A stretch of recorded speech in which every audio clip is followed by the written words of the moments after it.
咱观众朋友都讲过，只要继续收听提教过去，你这礼拜新闻幕后关心两则老日本有关的主题。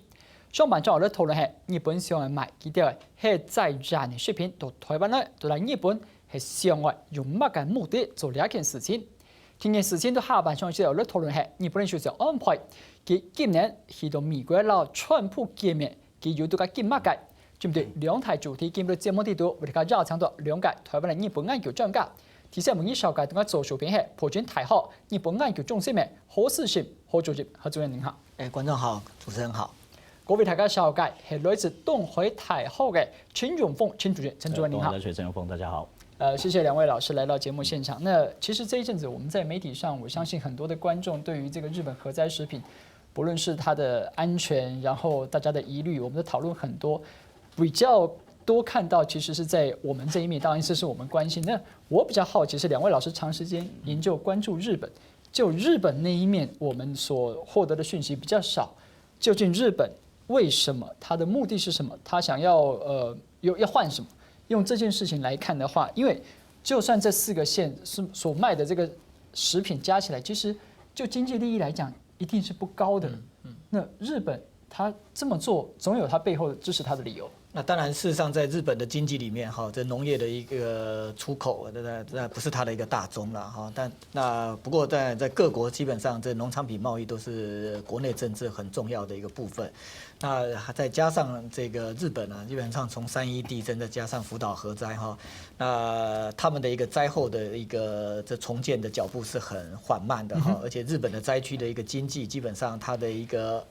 恢復啊，這個也牛步化。那安倍基本上他已經上台，大概已經3年多哈，那這4年了哈，那他明年基本上這個他想要延任，那在這個延任之前啊，他很有可能哈，他會解散眾議院，因為在雖然你黨章這個修了，但是你如果要取得這樣他延任的一種正當性，我想他最終還是需要民意的一個檢驗哈，所以整個就是說這個安倍基本上他在整個災區重建的這樣的一個這個等於是他的一個這成績的一個驗收上面哈，他當然他必須這個努力的打開這災區的這些這個這食品哈的一個出口哈能夠正常化。那所以啊，這個在台日的這樣的一個這關係裡面呢，當然這個他會希望啊，這個作為日本的這樣的一個最近的一個鄰邦，而且在這個感情上，這個雙方的民間社會都覺得這彼此對對方是友好的這樣的一個台灣啊跟日本哈，在這個四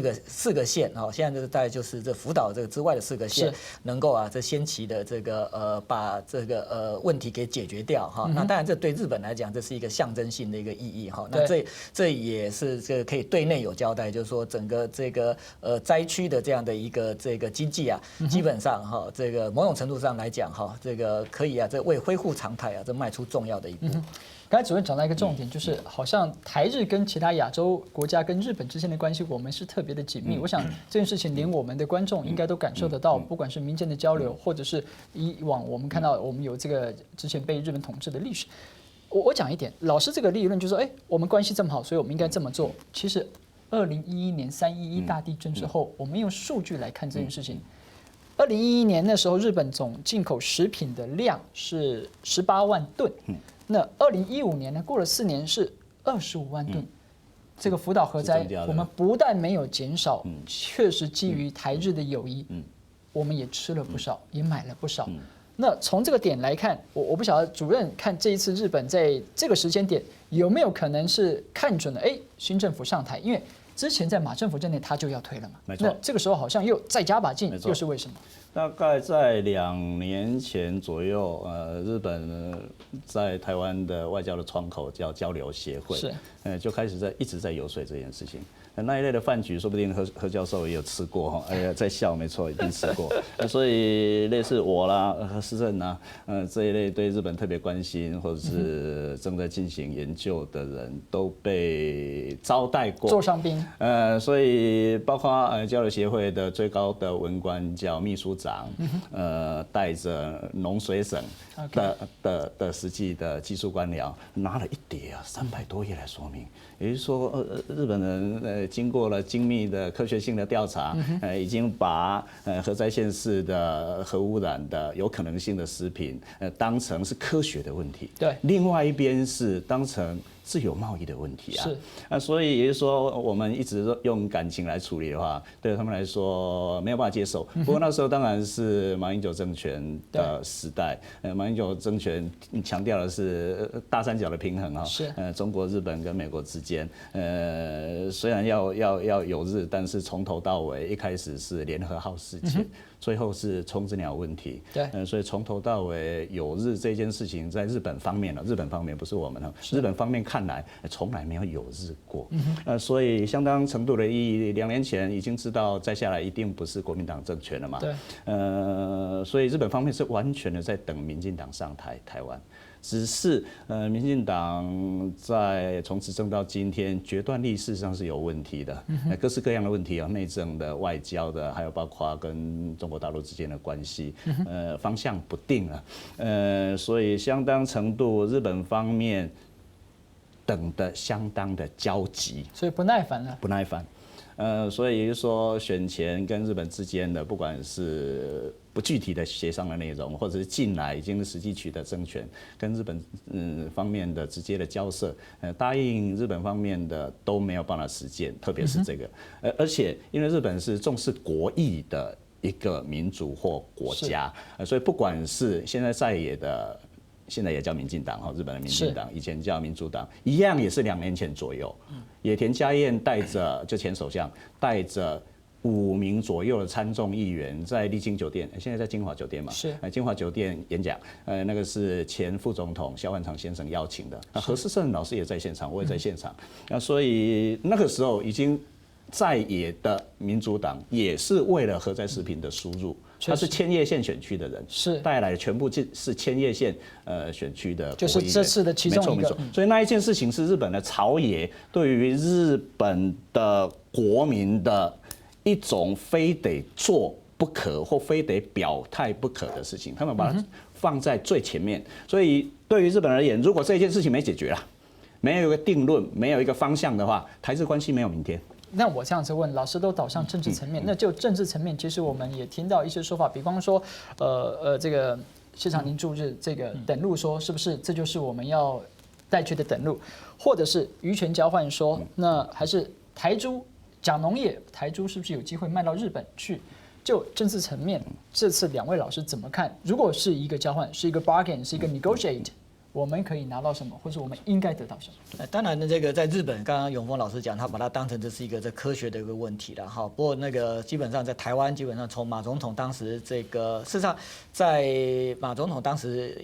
也有这个想要这个去检讨这个把这个福岛之外的这个县市啊，这个做某种程度的这个管制的缓解哈。是。但是问题是碰到日本的一个伪标的这样的一个事件哈，就是说在伪标的处理案，我觉得日本它并没有积极的回应。这个我们的一个要求呢，反而他倒过来哈，他这指责我们这个似乎这个利用这样的一个事件哈，然后这个在台日的这样的一个食品或农产品贸易上面制造所谓的一个非关税壁垒，然后试图的想要走这 WTO 的这样的一个路径。这是还是拿出来讲那所以不过这不要忘记WTO 这个里面也并没有就是说这个禁止哈，就是说你因为这样的一个这福岛的这样的一个核灾，那我基于这个食品安全，我基于我的消费者的这样的一个健康，那我们是可以采取这个适当的一个管制哈。这样的一个管制措施也不见得就如同日方所说的，它是违反 WTO 的这样一个自由贸易的精神。那但是再看这个我们讲的就是说像朱代表讲的哈，就是说这个我们是不是做一个单楼哈，还有或者是渔权角，我觉得说，比方讲这个冲之鸟礁的这样的一个问题。联合国最新的这个已经出来了，而且这本来就是本来日本向联合国的这个大陆交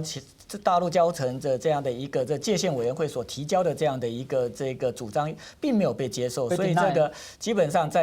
这个冲之鸟礁的这个附近的这样的一个公海捕鱼，这本来就是我们渔民的一个权益，这个不用我们带单螺去换哈。那另外的话就是说，这个日本事实上这个对我们台湾的这农产品输日啊，基本上也不是很友善。那当然我们跟日本还没有签订的这所谓的这个 EPA 啦或者自由贸易协定哈，所以我们输日的这样的一个这农产品的一个税率啊，这个是用 WTO 的这样的一个一个规制，税率当然会比这个东南亚这个跟日本之间的这个贸易啊，这税率要高哈。那所以另外还有一个问题就是说，我们的这个输日的这些农产品啊，基本上还面对很多是所谓的一个非关税贸易障碍。是那因为日本对于这个农产品输日，他们有非常严苛的这样的一个在规格上面的这样的一个要求哈。那这个也往往这构成我们的农产品啊，进入到日本的一个市场哈。所以其实在这种问题上面，我觉得这台日啊，应该把它摊在这样的一个会谈里面哈，就是说你要求我们在农产品哈的一个进口上面哈，那我们做一个更合理的这样一个规范，但相同的，你是不是也应该要检讨啊？我们输日的农产品哈，要不要买我们的猪肉，买我们的水果？那另外的话就是说，在台日的农产品方面，我要跟观众讲的就是说，事实上我们是等于是我们是被入超的哈。对。那日本基本上在过去它还有42个县的农产品可以进入到台湾来。那这些农产品基本上在台湾的市场是热销的。我想就是全世界最喜欢日本食品农产品的地方是台湾了哈。我也并不认为国人会感受到，就是说我们过去曾经禁止了日本5个县的食品或农产品，因为我们到各大超市，还是这么多，我们俯拾皆是日本的这些食品哈。而且从数据上来看，去年跟前年，日本输台的农产品都2位数字的成长，它大概2年连续成长在15%到20%。相反的，我们卖到日本的农产品，1年是0成长，去年还负成长6%哈。所以我们应该跟日本哈，既然你要跟我们谈这个问题哈，那我们就把所有的问题摊在这样的一个会里面，然后我们也帮我们的农民在日本开拓更合理、更友善的这样的一个市场条件。那我这样子问哈，现在从民间、从政府，大家都感受到日方要推的这个压力。假设我们不从呢，会有什么代价吗？这一次假设再挺住，接下来有什么值得我们担心的发展吗？台湾跟日本或者是一样，作为号称海洋国家的民进党，跟日本之间的外交性的进展必然顿挫，也就是其他的都这一件事情不解决，包括德岛还有包括福岛，不好意思，包括福岛不是只有我们说的2阶段日本是希望1阶段就5个都来。所以说国际关系或国际贸易的基本的原理原则当然是对等互惠。是，各位千万不要忘记，台湾也是有核能发电厂的国家。退1000万步讲，万一台湾跟日本发生一样的核能事件的话，你吃不吃？要另外一个问题，而是我们台湾不管是农产品或其他的商品，一样要输出。对，而且台湾的输出占我们 GDP 的74%啊。对，日本虽然一样号称是自由贸易国，是贸易立国，日本才17%。是，因为它内需市场有这么大，所以我们非输出不可。如果一样的事情发生在台湾，不管是3年或5年，甚至更长的时间，全世界都不买台湾的东西，那当然是不用想象的事情。所以也就是说，必须放在国际标准里面来对应这件事。外交是外交，贸易是贸易，我们要把我们自己定位在世界史上的立场是在哪里？一样的事情发生怎么办？对。如果没有想到这一件事情非常感情式的你们家失火了，是你们家的事，跟我无关。这样的想象的话，对台湾要作为一个国家，或者是被认为不是国家，但是仍然要采取作为一个国家的方向在前进的话，我想没有明天呢。OK， 好，上半场我们非常感谢针对日本食品出台2位主任的这些分析后，感谢谢孔家下半场南加了日本有关的主题是，佢哋就想安排对美国掌党前的总统川普还蛮挑人之前是今年这个美国去到去见面，到底又係為咗乜嘅？人先嚟一下，啱住咗。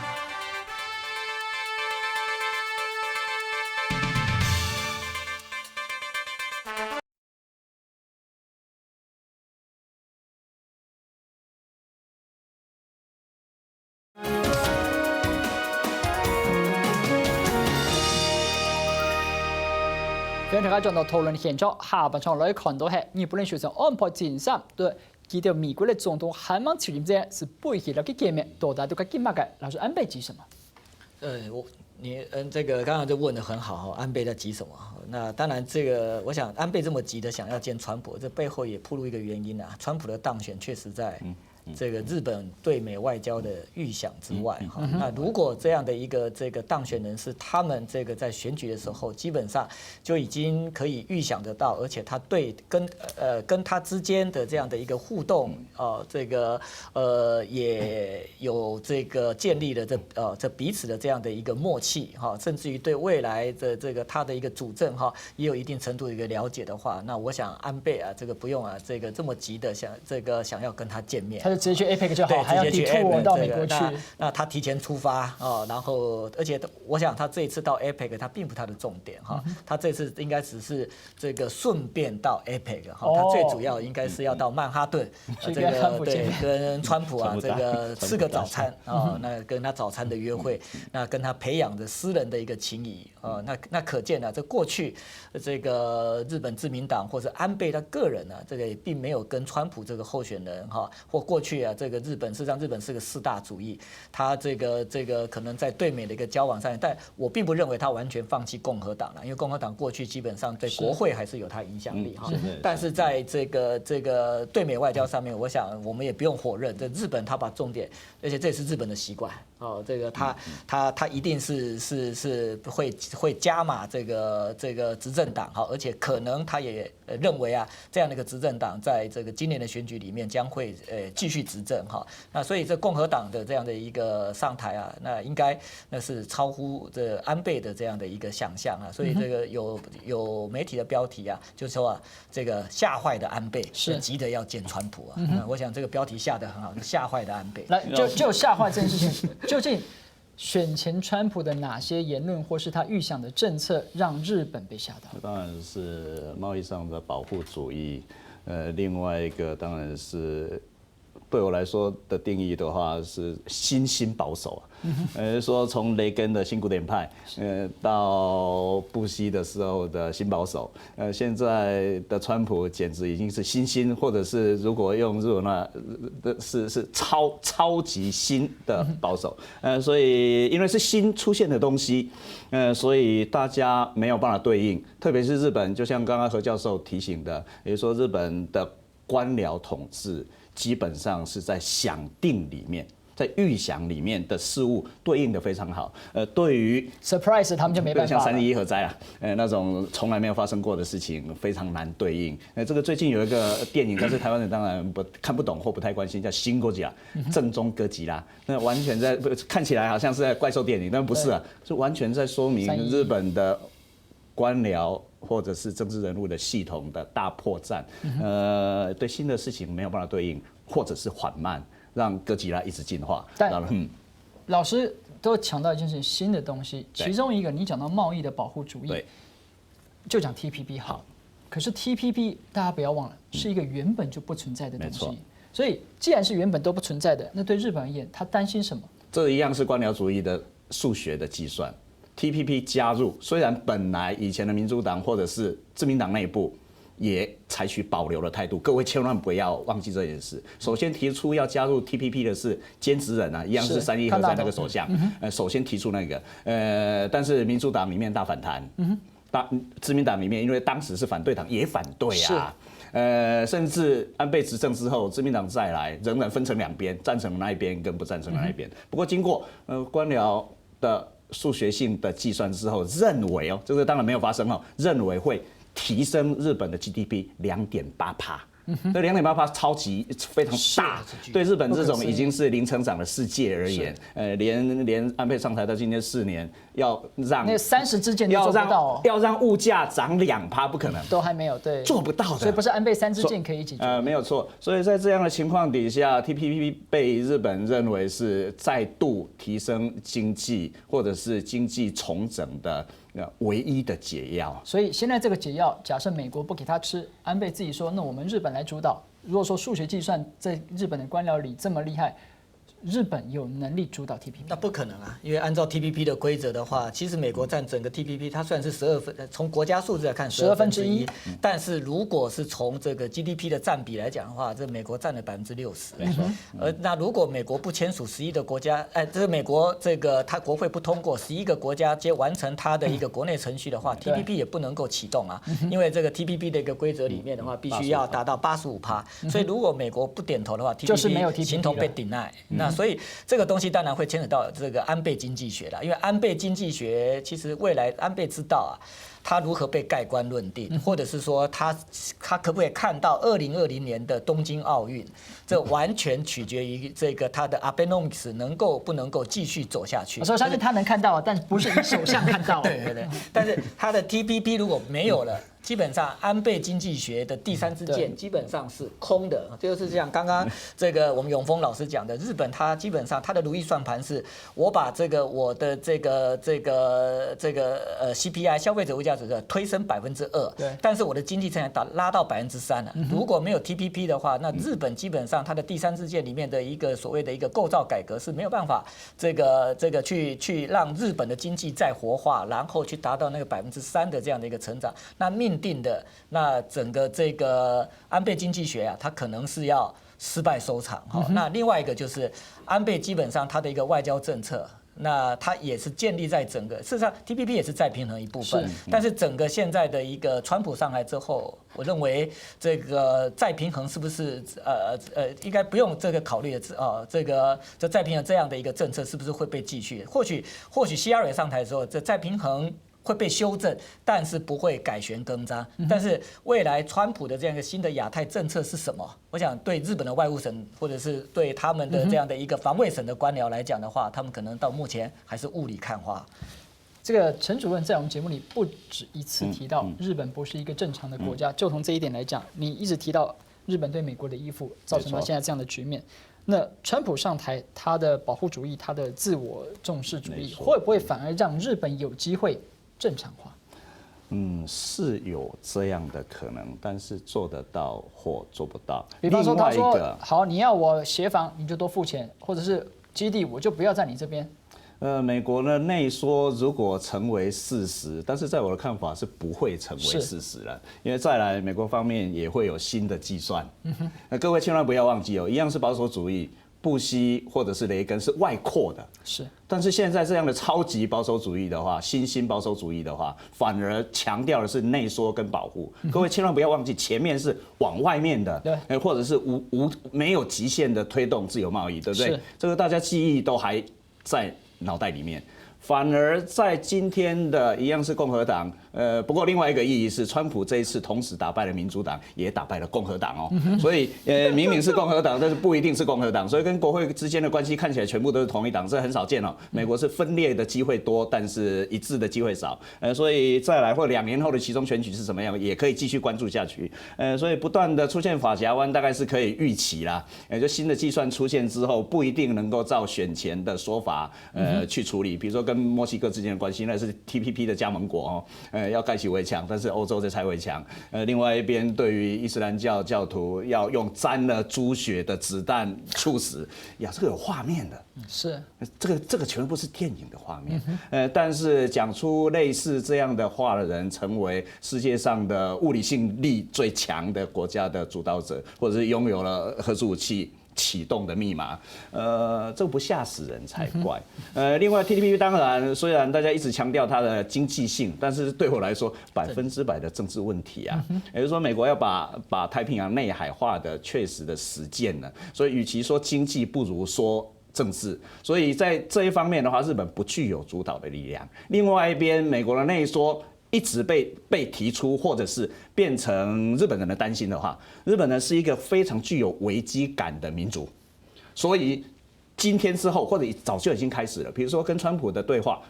是川普当选那一天就打电话了，会谈了10分钟，马上敲定，第3个打电话去的恭喜的元首，马上敲定是第1个外国的元首跟